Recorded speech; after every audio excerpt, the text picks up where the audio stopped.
યાત્રાધામ દ્વારકાની વાત કરીએ, આફત યથાવત છે। જી હા, દ્વારકામાં મેઘરાજાનો પ્રચંડ પ્રહાર બીજા દિવસે પણ યથાવત છે। આફત બનીને વરસેલા વરસાદે તાંડવ મચાવ્યો।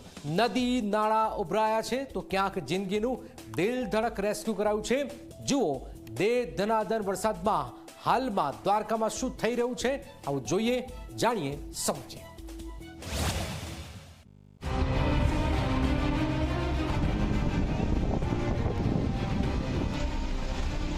આફતનો આકાશી નજારો યાત્રાધામ દ્વારકાનો છે। જિલ્લામાં મેઘરાજાએ કેવો તાંડવ મચાવ્યો છે તે આ દ્રશ્યમાં જોઈ શકાય છે।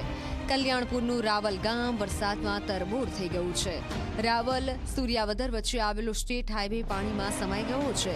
આસપાસના ખેતરોએ જળ સમાધિ લઈ લીધી છે અને જનજીવન અસ્તવ્યસ્ત થયેલું જોઈ શકાય છે। રોડ પર પાણી, ખેતરમાં પાણી, નજર કરીએ ત્યાં પાણી જ પાણી। આ દ્રશ્યો દ્વારકાને નાગેશ્વર જ્યોતિર્લિંગને જોડતા માર્ગના છે। પાણીએ એવો પ્રહાર કર્યો કે રોડ રસ્તા પાણીમાં સમાઈ ગયા। અડધા વાહનો ડૂબી જાય તેટલું પાણી રોડ પર ફર્યું છે તો આસપાસના વિસ્તારની શું સ્થિતિ હશે તે સમજી શકાય છે। જે વરસાદ છે કે તારાજી સર્જી રહ્યું છે ત્યારે દ્વારકા નાગેશ્વર મંદિરને જોડતો એકમાત્ર રોડ છે કે જે પાણીની અંદર ગરકાવ થયો છે। હાલ જોઈ શકાય છે કે જે દ્વારકા નાગેશ્વરને જોડતો જે માર્ગ છે કે ત્યાં પાણી ભરાવાની સમસ્યા છે તે યથાવત છે તે જોવા મળી રહી છે। હાલ જે દ્વારકા અને જે નાગેશ્વર સહિત જે 42 ગામડાઓ છે આવેલા છે, આ વિસ્તારને જોડતો માત્ર એક જ રોડ છે કે જે પાણીની અંદર ગરકાવ થઈ ચૂક્યો છે।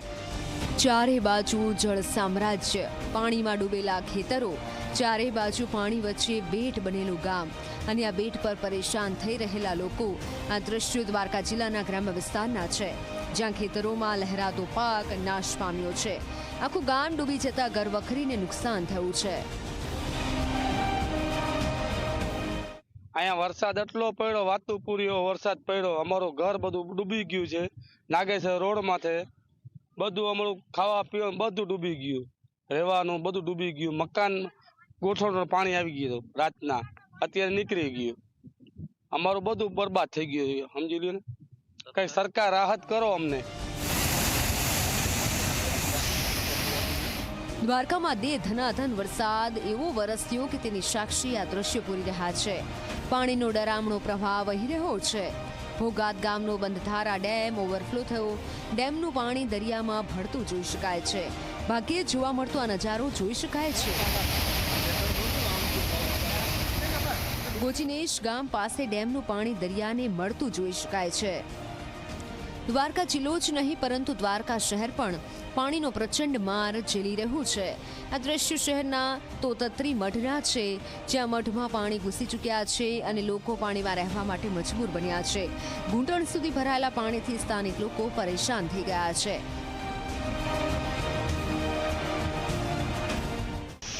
દેવભૂમિ દ્વારકા જિલ્લાના તોતાત્રી મઠ એટલે કે જે રેલવે સ્ટેશન રોડ આવેલો છે ત્યાં જી 24 કલાકની ટીમ પહોંચી છે। હાલ દ્રશ્યોમાં જોઈ શકાય છે કે જે ઘૂંટણસમા પાણીની અંદર લોકો રહેવા છે તે મજબૂર બન્યા છે, કારણ કે જે રીતના વરસાદ છે તે વરસી રહ્યો છે તેને લઈને હવામાન વિભાગ પણ છે તે જે સૂચનાઓ આપે છે, પરંતુ ક્યાંક જે વહીવટી તંત્ર છે કે તેમના દ્વારા મહેનત તો કરવામાં આવે છે પરંતુ આ પાણી છે કે જે દૂર થવાનું નામ નથી લઈ રહ્યું અને લોકો પણ છે તે આ પાણી ક્યારે સુકાય અથવા તો આ પાણીનો યોગ્ય નિકાલ ક્યારે થાય તેની છે રાહ જોઈને બેઠું છે।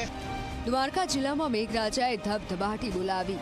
અત્ર તત્ર સર્વત્ર પાણીથી તરબોળ થઈ ગયું છે। વરસાદી વિનાશ વેર્યો છે અને હજુ પણ ભારેથી અતિભારે વરસાદની આગાહી કરાઈ છે। જયદીપ લાખાણી, ઝી મીડિયા, દ્વારકા।